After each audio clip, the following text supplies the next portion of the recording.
Bueno, hola, muy buenas tardes para todos, para todas. Un nuevo martes con nuestro ciclo Encuentros, este ciclo que ya lleva varias semanas, el espacio acompañamiento a las trayectorias pedagógicas que conduce la profesora María Marta Ulzurrún. Hoy la verdad que nos tiene un encuentro de lujo, porque hoy nos acompaña Liliana Sanjurjo. La verdad que es un honor tenerla con nosotros en nuestra secretaría, en nuestro vivo de los días martes. Liliana es doctora en Humanidades por la Universidad Nacional de Rosario, es docente titular de la Cátedra de Residencia Docente de la carrera de Ciencias de la Educación, es investigadora de la Facultad de Humanidades y Artes, también por la Universidad de Rosario. Se ha desempeñado como supervisora de nivel superior en la provincia de Santa Fe, rectora, vicerrectora, profesora de teoría del currículum y didáctica, es asesora pedagógica de la Facultad de Bioquímica y Farmacia, docente de numerosísimos seminarios, directora de tesis de maestría, de doctorado, también ha realizado asesoramientos en el exterior, dirige investigaciones relacionadas siempre con la formación práctica de los docentes. Algunas de sus publicaciones más destacadas, más conocidas, son la formación práctica de los docentes. ¿Quién no ha leído Volver a pensar la clase cuando nos ayudó mucho con las formas básicas de enseñar, con tantos ejemplos? Pero en esta semana especial, esta semana que termina el viernes 11, que termina en el Día del Maestro y de la Maestra, me gustaría presentar a Liliana como maestra. Yo quiero decir que hoy nos habla y nos ayuda a reflexionar la maestra Liliana Sanjurjo. Lili, yo te dejo con todos los docentes y las docentes que seguramente nos están siguiendo. Voy a aparecer dentro de 30 o 40 minutos y voy a hacer una recopilación de las preguntas que haya, así que vuelvo al final. Éxitos. Ahí te dejo con todos y todas. Muy bien, muchísimas gracias. Bueno, eso, en primer lugar quiero agradecer a la Secretaría de Educación, a Sebastián y a Marta, que están en este área de acompañamiento a las trayectorias pedagógicas, porque me dan esta oportunidad de conectarme con colegas específicamente de Mar del Plata, porque yo he viajado mucho profesionalmente a Mar del Plata, así que siempre es un placer volver a conectarme con ellos. He ido por varios posgrados, especializaciones, congresos y siempre me han recibido muy cálidamente. Y además porque, por suerte, estos nuevos medios a los que tuvimos que adecuarnos permiten también hacerlo con otros colegas seguramente de otras partes del país, ¿no? Entonces quiero agradecer a los dos por la invitación y es un gusto, y agradecer a todos los que están seguramente escuchando y participando de este encuentro. Bien, yo he organizado en función del tiempo mi exposición o este conversatorio en 3 puntos, incluso para no demorarme o detenerme demasiado en alguno de ellos. En primer lugar, justamente voy a destacar la importancia del momento en el que estamos desempeñándonos los docentes. En segundo lugar, como el tema que nos convoca y en homenaje a que la semana culmina en el Día del Maestro, me voy a referir a la formación docente, que es justamente una de mis especialidades. Sobre todo voy a hablar tanto de la formación docente a nivel de formación inicial, de las carreras de formación, como la formación docente como desarrollo profesional. Y en tercer lugar, voy a cerrar con algunas reflexiones teóricas que nos deja justamente la pregunta que hoy nos convoca, ¿no? ¿Qué cuestiones puso en evidencia el distanciamiento social obligatorio en relación a la formación docente en este caso, ¿no? Vamos a ver también qué cuestiones puso en evidencia didácticas. Hablo de distanciamiento social, porque realmente, y no, esto quiero decir para empezar, escuché a un colega y locutor, periodista amigo este fin de semana, que él destacó, no hablo de pandemia, hablo siempre de perdón, no hablo de cuarentena, hablo siempre de pandemia. Y yo tomé eso, ¿no? ¿Cómo llamamos este momento que estamos viviendo? Porque las palabras no son inocentes, las palabras hablan de nuestra posición, y hablar solo de cuarentena y no de la causa que provoca la cuarentena, que es la pandemia, no siempre es inocente, es donde ponemos el foco, a quien hacemos responsable. Bueno, el distanciamiento social obligados por la pandemia es lo que nos trajo a repensarnos como docentes, ¿no? Y en ese sentido, por un lado, rescato estos encuentros que salieron por doquier, que a veces nos sentimos hasta imposibles, muy apretados para escuchar a todo lo bueno que está circulando a través de estos medios, pero que ha sido realmente interesante porque nos puso en la actividad de pensar y repensar una situación en el mismo momento en que la estamos viviendo y la estamos atravesando. Y de allí pueden salir muchas cuestiones teóricas interesantes y también seguramente va a haber muchas experiencias prácticas. Así que estos encuentros en donde la gente se encuentra entre sí, nos encontramos con un autor, a lo mejor que hemos leído alguna vez, nos ayudan a pensar en el mismo momento que está pasando lo que estamos pasando. Eso quería decir en primer lugar. En segundo lugar, comentar que yo tengo una actitud muy positiva de lo que está pasando en educación, ¿no? Lo que nos está pasando como sociedad, no de la pandemia, por supuesto, pero tengo una sensación muy positiva de lo que estamos haciendo en la docencia y muy positiva también, muy esperanzada de lo que va a venir. ¿Por qué digo que tengo una sensación muy positiva? Porque realmente, una vez más, los docentes reaccionamos profesionalmente y nos hicimos cargo de la situación. Esa es una característica muy docente, que no dan cuenta las pruebas estandarizadas, que no se evalúan, que no reditúa económicamente y que queda siempre poco visibilizada. Pero la docencia tenemos esa característica y en este momento quedó más que explicitado, visible, que somos, si se quiere, el colectivo docente, junto por supuesto con los médicos, con los científicos, que más orgánicamente reaccionamos ante una dificultad extrema como ha sido esta, ¿no? Logramos mantener el vínculo pedagógico y el sistema educativo en pie. Mirándolo comparativamente con otras instituciones de la sociedad, por ejemplo, el sistema judicial, que siguió por cuánto tiempo de feria, o por ejemplo lo que está pasando en la Cámara de Diputados, que no logran ponerse de acuerdo para sesionar, uno dice qué importante lo que hacemos los docentes, ¿no? Y no es la primera vez. Yo suelo dar como otro ejemplo de la capacidad de reacción profesional de los docentes, y en contraposición a todo lo que son cuestionados a veces a través de esas evaluaciones o a través de los medios de comunicación. Por ejemplo, cuando hace varios años la ciudad de Santa Fe se inundó de tal manera que no solo mucha gente perdió su casa, sino que mucha gente perdió la vida, y realmente el colectivo que reaccionó más orgánicamente ante esa gran dificultad fueron también las escuelas y los docentes. Y ni hablar en momentos de políticas educativas durísimas, como en los 90, por ejemplo, cuando yo solía decir, en un momento en que el Estado se ausentó totalmente, que no respondía para nada ante las necesidades sociales, en un momento que hasta a veces era difícil que la policía entre en algunos barrios, en esos barrios siempre hubo por lo menos una escuela y un docente como cara visible del Estado.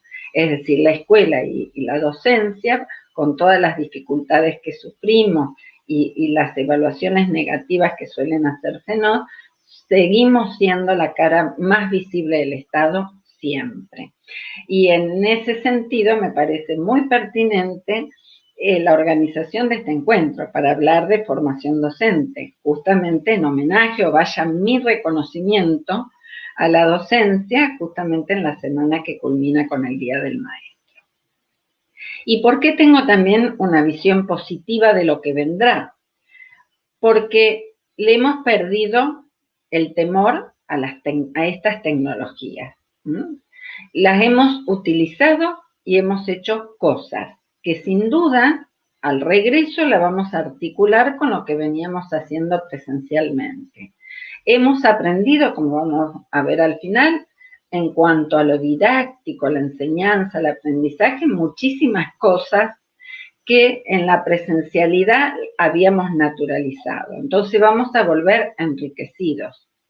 Hemos no solo perdido el miedo, sino que nos hemos animado a innovar, porque veíamos que si hacíamos exactamente lo mismo que en la presencialidad, no teníamos respuesta, y no me olvido de los múltiples ejemplos que ustedes seguramente podrían dar donde la cosa no funcionó o no funcionó tal cual preveíamos o quisiéramos nosotros. No me olvido de esos lugares. Pero de todas maneras, aún con esas dificultades, los docentes hicimos el esfuerzo profesional de mantener el vínculo pedagógico y de que los chicos tengan algún contacto con la institución. Entonces, creo que todo eso nos va a servir, todo lo que aprendimos como experiencias, como innovaciones, nos va a servir sin duda para mejorar lo que hagamos a nuestro regreso. Deteniéndome ahora en el tema de la formación docente, en principio la formación docente inicial y después el desarrollo profesional, quiero decir que también esta situación que nos tocó vivir puso en evidencia muchas cuestiones que nos tienen que servir para el regreso a lo presencial. Por ejemplo, la importancia que en algunos nuevos diseños de formación de profesores esté organizado en campos y que el campo de la práctica tenga una presencia importante, una presencia relevante como atravesamiento en el diseño curricular. Quiero decir que en ese sentido, no todas las instituciones de formación inicial han hecho los logros esperables. Que el campo de la práctica se haya incrementado y está dicho y explícito en la Ley de Educación Superior, que ya tiene 20 y pico de años, en su artículo 43, la Ley de Educación Superior establece que todas las carreras de formación profesional deberían tener un espacio importante para la formación en prácticas y atravesar el diseño curricular. Y había algunas prioritarias que iban a ser el área de salud, la ingeniería y la docencia, y después se iba a extender a todas las otras carreras de formación profesional. Bueno, esto no se tomó de la misma manera en todas las instituciones de formación inicial. Y en ese sentido me cabe hacer un análisis comparativo para que la universidad también se ponga las pilas para lograr que esa formación en la práctica docente, que no es caprichosa, está basada en las investigaciones. Precisamente en los últimos 20 o 30 años hubo un desarrollo muy, muy importante de investigaciones dedicadas a cómo se deberían formar los docentes, cómo actúan los prácticos, y eso permitió orientar cómo debemos formar a los que van a asumir una práctica, ¿no? Entonces, la Ley de Educación Superior y la normativa que se desprende de ella, esta que le da tanta importancia al campo de formación en la práctica, no es caprichosa, sino que está fundada en los aportes de estas investigaciones. Ustedes saben que en nuestro país se forman profesores en institutos de formación docente o el nivel superior de las ex escuelas normales y en la universidad. Esa adecuación a darle importancia a la formación pedagógica y a la formación en las prácticas fue mucho más fácil, no sin conflicto sin duda, pero fue un poco más natural en los institutos de formación docente y en las escuelas normales. ¿Por qué?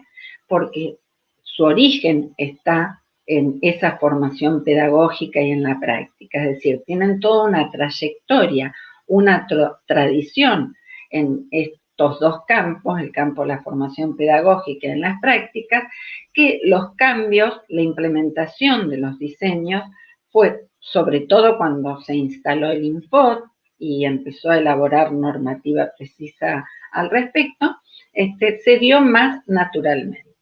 La universidad resistió mucho, porque la universidad está mucho más atravesada por una tradición academicista, dicen los teóricos, que es aquella que considera que con solo conocer, saber un contenido a enseñar, basta para poder hacerlo enseñable, comprensible para los estudiantes, para los niños. Esa tradición es muy fuerte en la universidad y eso hizo que recién en el año 2011 dos agrupaciones de carreras de facultades, la ANFE, que reúne a las carreras de formación en las humanidades, y la CUSEN, que reúne a las carreras tecnológicas y exactas, se reunieron, venían reuniéndose mucho tiempo antes, para elaborar los lineamientos para las carreras de profesorados en la universidad, porque no habían querido adecuarse a lo que establecía el Infod. Bueno, hicieron lineamientos propios, también muy interesantes, muy similares a los que habían salido del Infod, y algunas universidades lograron avanzar en eso, pero todavía hay mucha resistencia y se sigue estableciendo ese modelo de la práctica al final como aplicación de la teoría.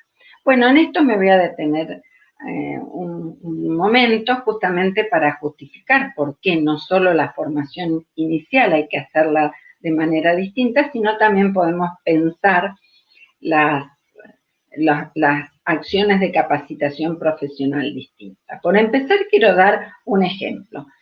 Haciendo la distinción entre universidad, la formación docente en la universidad o en los profesorados, quiero decir que yo me desempeño precisamente en este momento como profesora de residencia docente, tan luego de la carrera de Ciencias de la Educación, en la universidad.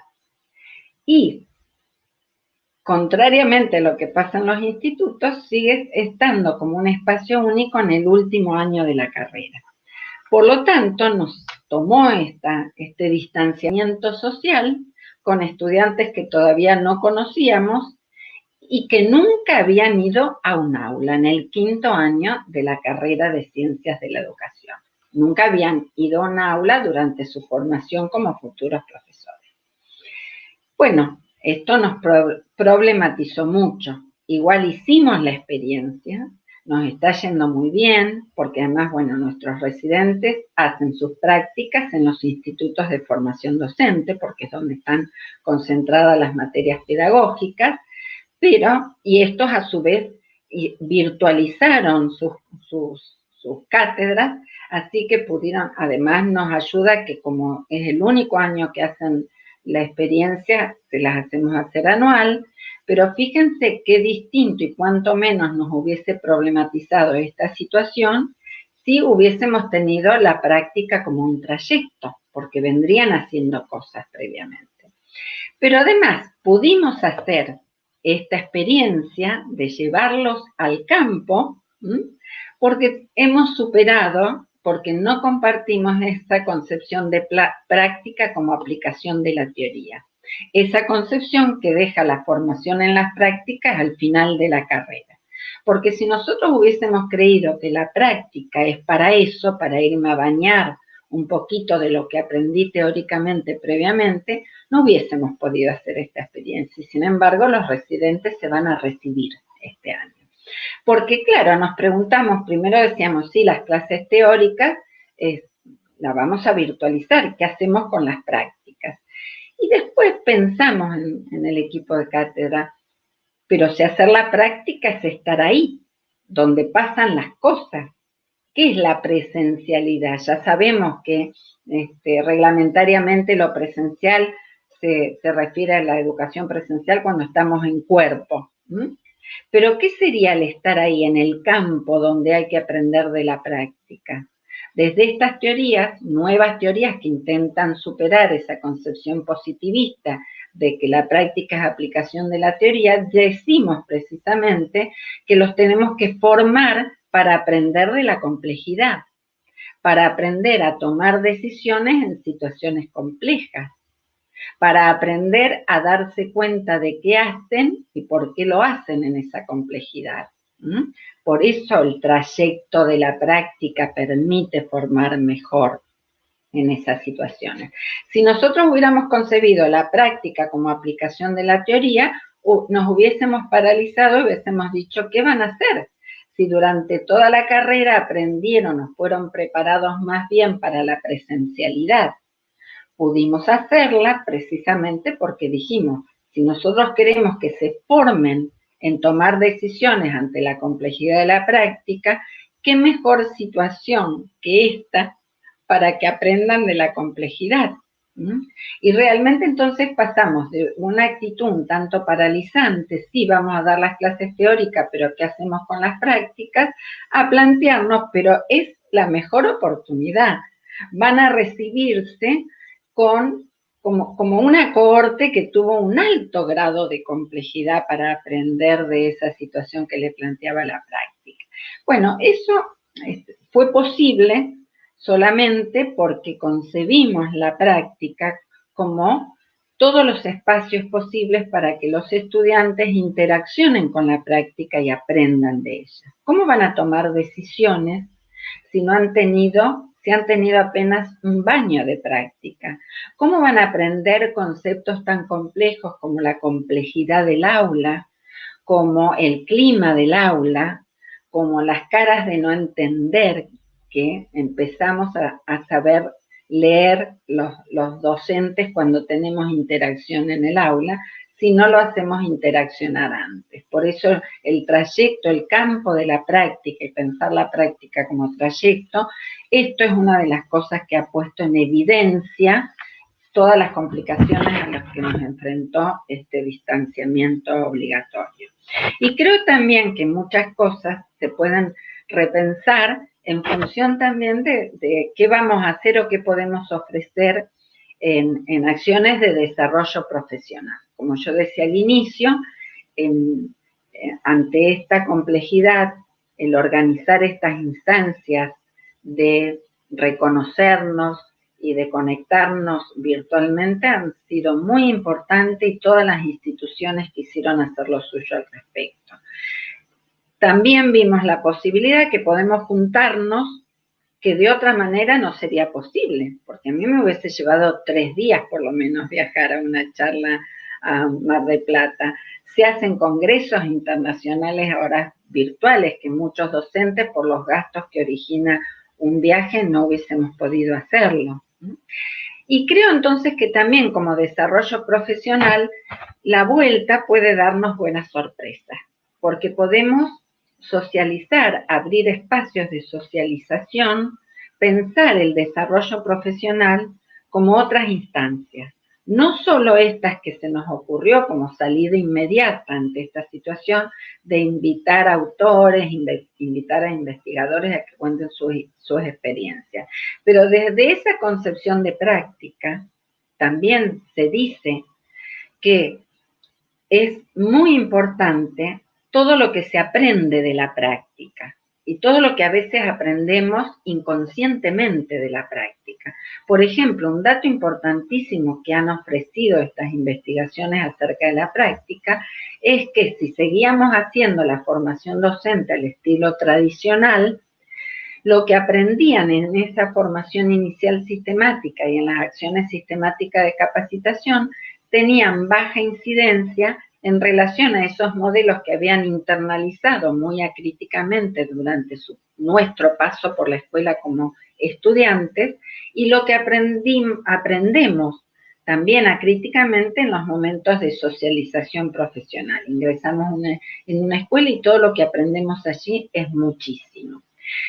Entonces, eso nos hizo revisar cómo estamos haciendo la formación inicial y el desarrollo profesional sistemático, que las investigaciones nos están diciendo que es de baja incidencia en la manera en que asumimos las prácticas.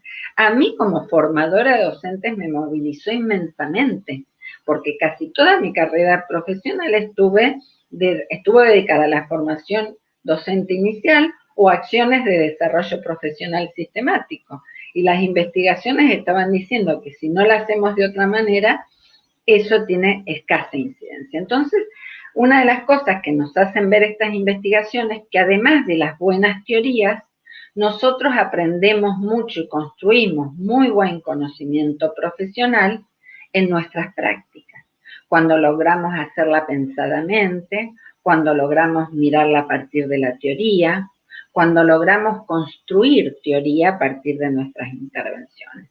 Esto que dicen las buenas investigaciones también pueden darnos algunas pistas en cómo hacer otro tipo de desarrollo profesional que no sea, por supuesto, las carreras de posgrado, los cursos sistemáticos, el contacto con un autor, pero también nos dicen estas teorías lo importante para fomentar ese aprendizaje desde la práctica, que los docentes empecemos a sistematizarla más, a pensarla, a escribirla y a tratar de socializarla. Porque tener que escribirla para contársela y explicársela a otro es un ejercicio muy interesante porque me permite tomar distancia, objetivarla, mirarla a través de la teoría, buscar los fundamentos, primero poder describir qué hice, buscar los fundamentos de por qué hice eso, y ver qué incidencia tuvo en nuestros estudiantes lo que hizo. Eso es construcción de conocimiento profesional. Y dicen algunos de estos investigadores que la docencia sufre de lo que llamamos amnesia colectiva, dice Schulman, un investigador que construyó un concepto muy interesante, conocimiento didáctico del contenido, para contrarrestar ese dicho popular que el que no sabe, el que sabe, sabe y el que no enseña, desprestigiando al que enseña. El que sabe música se dedica a hacer música, el que no enseña. El que sabe abogacía se dedica a ser abogado, el que no enseña. Dice Schulman, para poder enseñar, no solo me hace falta el conocimiento específico que tengo que poner en juego en una profesión, sino que tengo que saber mucho más. Tengo que saber los problemas de comprensión que origina ese conocimiento en otros, en los estudiantes, por eso tengo que tener saberes pedagógicos y tengo que saber cómo resolverlos, cómo intervenir para solucionar los problemas de comprensión que el contenido origina. Y en esa articulación que voy haciendo de buenas teorías que leo con la práctica, voy construyendo ese conocimiento tan complejo y tan específico de los docentes que Schulman llama conocimiento didáctico del contenido. Entonces, el tener que escribir y socializar las propias experiencias me ayuda a construir ese conocimiento didáctico del contenido. Por eso digo que estos espacios, y seguramente Marta, que está por allí escuchando, se va a hacer eco de estas propuestas o las debe tener en mente, además de generar estos espacios para encontrarnos con autores, qué interesante empezar a generar estos espacios que a veces por falta de tiempo o porque económicamente no podíamos, no lo hacemos, de trabajar con nuestras prácticas, de empezar a escribir, trabajar y socializar en encuentros de este tipo. Por ejemplo, todo lo que hemos hecho este año, sería interesantísimo que los docentes, y no solo las buenas experiencias, también las negativas, las que pudimos descubrir que allí había un escollo que no podíamos solucionar, es decir, escribir sobre lo que nos pasó este año y después generar espacios de socialización, intercambio, que nos ayuden a verlo desde otros puntos de vista, desde autores, desde teoría, puede ser un modo de desarrollo profesional increíblemente bueno. A veces hasta participar no solo como investigadores, sino como casos en una investigación. Es una inmensa tarea de desarrollo profesional, porque yo tengo que ante el investigador justificar mis prácticas, explicar qué hice y por qué lo hice. Y eso ayuda inmensamente a construir ese conocimiento profesional que después me va a servir para tomar buenas decisiones. Por lo tanto, también ahí largo otra posible idea, que la Secretaría de Educación articule después como práctica más o menos usual el sistema educativo con la universidad. Creo que va a ser mucho al crecimiento de ambas instituciones, ¿no? La universidad creo que en ese sentido está abriendo sus puertas y tiene que no colocarse en el lugar del saber, tiene que ir a mirar e interactuar con el sistema educativo, ¿no? Y creo que estos medios a los que les hemos perdido el miedo podrían acercar mucho todos estos implicados en un mejor desarrollo profesional y mejora del sistema educativo, ¿no? Los institutos de formación docente, la universidad y todo lo que haga el Ministerio de Educación o la Secretaría de Educación por ayudar al desarrollo profesional de los docentes. Bien, y el tercer punto para ir cerrando que decía que quería tocar tiene que ver con aspectos bien didácticos que creo que puso en evidencia este distanciamiento social obligatorio, ¿no? Por ejemplo, a lo mejor romper con una sobrevaloración que los docentes hacemos de la presencialidad. Yo soy de las convencidas que no vamos a modificar la presencialidad por la virtualidad.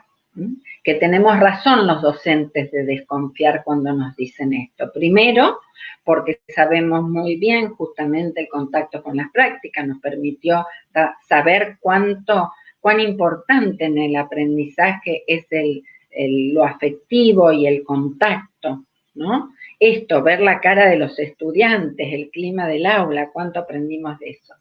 Y creo que tenemos razón en desconfiar porque hay muchas empresas interesadas. Ya algunas propuestas del Banco Mundial en la década de los 90 analizaba que la docencia es cara y que por lo tanto los países que quisieran estar dentro de sus parámetros tendrían que ir tendiendo a reemplazar los docentes por buena bibliografía o por recursos tecnológicos.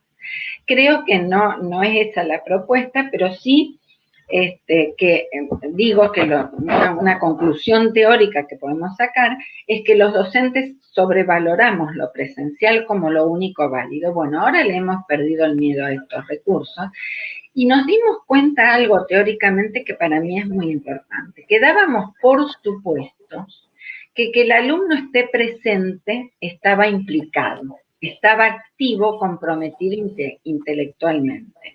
Fíjense que ya desde mitad del siglo pasado, la escuela nueva nos muestra que si el alumno no está implicado en el proceso de aprendizaje, no aprende. Estos medios nos llevaron a poner más en evidencia eso. El estudiante pone su foto o no se conecta, pero también nos tiene que hacer pensar que en la presencialidad damos por supuesto que porque está presencial está implicado y que no basta la presencialidad, que tenemos que buscar algunos otros recursos para implicarlo, porque sabemos muy bien, todos también tenemos la experiencia de cuántos alumnos están presentes, pero están en otro lado con su cabeza, ¿no? Entonces creo que estas son algunas de las preguntas que nos tenemos que hacer y seguramente hemos aprendido la multiplicidad de recursos, que la clase teórica sola no basta, que la explicación del docente sola no basta, que son muy importantes las actividades, la multiplicidad de actividades, porque como muy bien decía Dil Lewin, hay estudiantes que son más abstractos en su manera de pensar, otros que son más concretos, otros que son más lúdicos, y si nosotros le abrimos muchas más puertas con mejores actividades, con buenas consignas de trabajo, realmente vamos a lograr que entre y se implique. Bueno, habría muchas, cierro con esto porque Sebastián hizo referencia a volver a pensar la clase. Yo ahí tomo el concepto de formas básicas de enseñar, que en realidad es un concepto de Aebling, el primer gran didacta basado en Piaget, y que Evely dice, más allá del recurso o la modalidad, lo que importa son esas formas básicas de comunicarnos, que uno no es buen docente en la presencialidad y mal docente en la virtualidad o viceversa, porque no se es un mal docente por el recurso, sino por la concepción de aprendizaje y de enseñanza a la que adhiera. Entonces, si yo pienso que el alumno es un recipiente a llenarlo, voy a hacer así, lo voy a considerar así presencialmente o virtualmente. Entonces, Evely destaca hacer buenas preguntas, buenas explicaciones, buen diálogo, utilizar buenos esquemas, utilizar buenos recursos visuales. Lo tenemos que hacer tanto en la presencialidad. Acá lo que se nos ha hecho es más evidente, que no podemos estar 4 horas hablando. Entonces, este es un aprendizaje que seguramente, si lo llevamos a la presencialidad se verá enriquecida. Y con esto cierro, si abrimos algunas preguntas. Bueno, qué bueno, Lili. Muchísimas gracias. Gracias por tu generosidad. Tenemos mucha gente, hay docentes en formación que te están siguiendo, hay profes del espacio de la práctica, hay un par de reflexiones que me gustaría que amplíes un poco y que nos cuentes algo al respecto, y una pregunta. La primera reflexión, una colega nos dice, los docentes como colectivo son quienes entraron a las familias con un mensaje proactivo, invitando a proyectar para el día después, imaginando escenarios superadores. Nos lo dice por esto que está pasando en estos días, Lili. Sí, yo quise un poco expresar eso cuando hablé del reconocimiento, porque es verdad, algunos padres, uno escucha algunas quejas de los padres y hay muchísimas formas de hacer docencia, y además nos enfrentábamos a una modalidad para la cual no fuimos preparados realmente, ¿no? Entonces es verdad que algunos pecamos de comparar. Fue realmente un cambio fundamental. Fíjense, los teóricos institucionalistas dicen que una institución cambia realmente cuando se cambian los tiempos, los espacios y los agrupamientos. Por eso la escuela se dice no cambió durante siglos, porque no cambió eso. No cambió el tiempo, la modalidad de agrupamiento y los espacios. Acá se nos cambió de golpe todo eso. Entonces fue un cambio realmente movilizador. Por lo tanto, lo hicimos bastante rápido, pero muchos empezaron a trasladar lo que hacían en la presencialidad en la virtualidad. Otros creyeron que ya no había que explicar y eran solo actividades para los chicos. Entonces los padres que se quejan, pero ¿quién le explica? Yo me tengo que sentar a explicar. Y bueno, estamos aprendiendo, el docente tiene que explicar y tiene que hacer actividades interesantes que por supuesto la familia tiene que garantizar que el chico se sienta, pero que tendría que poder hacerlo más o menos autónomamente. Pero realmente comparto con esta reflexión, ¿no? Porque lo importante fue que ni un día, creo que ni un día, una semana habrá sido, en una semana nos preparamos para salir. No hubo corte y mantuvimos el lazo pedagógico, bien o mal, y mantuvimos el sistema educativo. Daría para otra charla el tema de la evaluación, que también hay muchas discusiones. Yo creo que es correcto la decisión de no acreditar, que no es lo mismo que no evaluar. Pero bueno, esto abriría más bien que ir para otra charla. Para otra charla. Mira, reflexiones. Una colega del espacio de la práctica, Lorena, cuando hablabas acerca del acompañamiento, nos dice, a los docentes en formación de 4º año de inicial las conocemos mucho. Ello nos ayuda a acompañar el fin de la trayectoria, habiendo sido parte desde el primer año. Claro, perfecto. Es muy buena esa reflexión. Quería decir para cerrar la anterior, esto de haber estado desde el primer día, como dice la colega Lorena, claro que es muy alentador y que puso en pie a la familia también. Ustedes imagínense, si no hubiera habido para nada presencia del sistema educativo, cuánto más depresiva y catastrófica hubiera sido visto esto que nos está pasando, ¿no? Respecto a lo que señalan las colegas, sí, Yo hoy en la charla quería hacerla un poco más amplia, pero en otras que me han invitado a hablar de nuestra experiencia como cátedra, siempre empiezo diciendo, fue posible hacerla porque se dieron 3 condiciones. Una, la concepción de práctica que estuve explicando, porque si hubiéramos concebido la práctica como aplicación de la teoría, no tenía sentido. Otra, garantizar que los estudiantes tuviesen todos conectividad, que es lo que hicimos al inicio del año. Y la otra es la implicancia, el compromiso de los sujetos implicados, de los estudiantes que querían hacer la experiencia y recibirse, de nosotros que estábamos dispuestos a hacer todo el esfuerzo porque se reciban, pero también porque, como señala esta última reflexión, mantenemos una relación permanente, a pesar que no tenemos la suerte de tener un trayecto de la práctica, como tienen en los institutos, y eso tiene que hacernos reflexionar mucho a la universidad. Nosotros venimos manteniendo como cátedra una relación más o menos estable con las mismas docentes coformadoras y las mismas instituciones. Entonces eso nos permitió ir apropiándonos de la concepción de que en la formación de los futuros docentes somos las 2 instituciones responsables, nos respetamos y tratamos de ir compartiendo un marco teórico en común. Y eso hizo posible la práctica también, ¿no? Así que comparto también esa reflexión. Perfecto. Una más y abusando de tu generosidad ya casi. Mira, muy bien. Esta me la mandan por WhatsApp y me preguntan, ¿qué pistas nos darías para registrar las prácticas que como docentes estamos llevando a cabo en este momento tan particular en el que estamos explorando nuevas formas de enseñar? Bien, bien. Bien. Yo creo que hasta al haberle perdido el miedo, por ejemplo, nosotros nos tuvimos que filmar para presentarnos porque no los conocíamos a los estudiantes y demás. A lo mejor podemos usar, a los docentes nos cuesta escribir, y después siempre hay que escribir porque es la mejor forma de sistematizar. Pero podemos empezar haciendo otra cosa, ¿no? Como filmarnos, explicándole al otro, compartir de diversas maneras lo que estamos haciendo. A los residentes le hacemos hacer un diario de clase, los residentes escriben sobre su biografía, pero yo creo que hay que buscar, primero describir la experiencia, porque las únicas que la saben son los que están allí.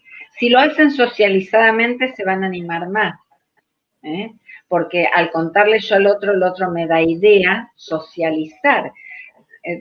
Los nuevos dispositivos que se utilizan en la formación docente, nosotros decimos los podemos agrupar en 2. Los basados en la escritura, diario de clase, biografía, entrevista de explicitación, que es esa que uno le pide al otro, y este es un buen ejercicio para hacer entre colegas. Uno le pide al otro, a ver, describí lo que hiciste. Fundamenta, ¿por qué lo hiciste? ¿Cuáles fueron tus fundamentos? Y trata de valorar qué incidencia tuvo. Con esas 3 preguntas ya vamos armando una posible exposición. Entonces, a lo mejor primero hablarlo, contarlo, después escribirlo y después buscar, organizado por la secretaría, organizado por una institución, primero trabajarlo socializadamente, en una institución, porque a lo mejor uno se anima más a exponer y a exponerse, escribir lo que nos pasó, escribir, como digo, lo malo, las incertidumbres, porque eso ayuda al desarrollo profesional. No solo hablar de la experiencia con el moñito que nos salió perfecto, sino empezar a escribir sobre las incertidumbres que tuvimos, los escollos que tuvimos, cómo los fuimos salvando, cuáles pudimos ir salvando y cuáles no. Todo eso es conocimiento profesional desde la práctica. Y bueno, hay que buscar, a lo mejor también se puede buscar apoyo en algunas cátedras de la universidad y muchas dedicadas a la narrativa, y tienen un equipazo dedicado a las narrativas docentes que seguramente le prestarían apoyo, ¿no? A la Secretaría para organizar algún evento que ayude a los docentes a animarse a compartir sus experiencias en esta cosa tan compleja que nos tocó asumir, ¿no? Muy bien. Bueno, una más porque nos explotan los teléfonos. Bueno. La última. Mónica René nos dice, el maestro debe guiar a sus alumnos para que se enamoren del aprender, más allá del recurso. Y es así, avanzamos ante las dificultades, además de felicitarte, ¿no? Mónica René. Sí, es así, Mónica, realmente es así. Es decir, esa pasión, el docente tiene que ser apasionado por el conocimiento que va a enseñar, porque si no a nadie le puede gustar que se lo enseñe a alguien que no le guste. Si uno no muestra que tiene sentido aprender esto, es muy difícil que lo transmita. Entonces, tiene que ser apasionado por su disciplina, por lo que enseña, y tiene que ser apasionado porque el otro se apropie de esa disciplina. Les recomiendo leer, cuando puedan, un libro de Daniel Pennac, Mal de Escuela se llama, para que vean, como dice Mónica, que no es el medio o el recurso, ni siquiera la situación ideal. Daniel Pennac, ahora me estoy extendiendo yo, vean cómo yo también me entusiasmo. Daniel Pennac fue durante durante su escuela, primaria y secundaria, que fue un mal alumno. Un alumno soquete, como se le dice en Francia, a los estudiantes que les cuesta terminar los estudios. Concurría como estudiante a escuelas, lo que llamaríamos acá escuelas urbanas marginales de París. Y allí se recibió, estudió literatura, fue profesor de lengua y literatura y después dejó la docencia para dedicarse a escribir, ¿no? A pesar de haber ido a esas escuelas de esos contextos. Y entonces en el libro Mal de Escuela, que lo llama así, porque justamente como muchos otros autores, como Perrenot, sostienen que el fracaso escolar es creado por la escuela, creado por las evaluaciones que hace la escuela. En realidad el fracaso escolar tiene mucho que ver con lo económico. Entonces él reflexiona en ese libro Mal de Escuela cómo él pudo llegar a ser profesor de literatura y después escritor, y él rescata 3 docentes, solo 3 docentes en toda su escolaridad, ¿no? Y entonces está muy bueno leerlo porque además es un libro escrito por un escritor muy interesante, muy dinámico, pero para ver esto de la buena enseñanza, ¿no? Y entonces por ahí utiliza algunas metáforas muy gráficas. El profesor tal nos agarraba del cuello a aquellos que no entendíamos bien y no nos soltaba hasta que no entendiésemos, no nos permitía caer en el precipicio de la ignorancia, no nos soltaba del cuello hasta que, porque no podía entender que no nos guste tal cosa. Bueno, es una buena recomendación esta. Mal de Escuela de Daniel Pennac. Léanlo porque es un libro muy lindo para los docentes. Dale, Lili. Yo tengo la suerte de estar acá diciéndote gracias en nombre de todos los que nos van poniendo, te van felicitando y van agradeciendo mucho esta charla. Bueno, ahí mira, Juli Bustamante, una que nos dice qué placer escucharte nuevamente, Liliana, un fuerte abrazo. Y así hay... Sí, porque nos conocemos de la maestría. Hay muchos, bien, bueno. muchos saludos que van llegando. Para mí la verdad que es un gusto escucharte, nos dejás tarea, nos dejás lectura pendiente. Y escribir. Lectura y escribir. Escribir, que tan poco lo hacemos los docentes, ¿cierto? Bueno, ahí me salió la maestra de grado, ¿viste? Dejar tarea. Ahí está. Bueno, y aprovechando, te deseo un muy feliz día el viernes para vos y todos los maestros y maestras que están escuchando. Para todos ustedes también, claro. Un abrazo enorme que ya nos lo daremos presencialmente. Perfecto, muchas gracias. Gracias. Gracias a todos también por la escucha.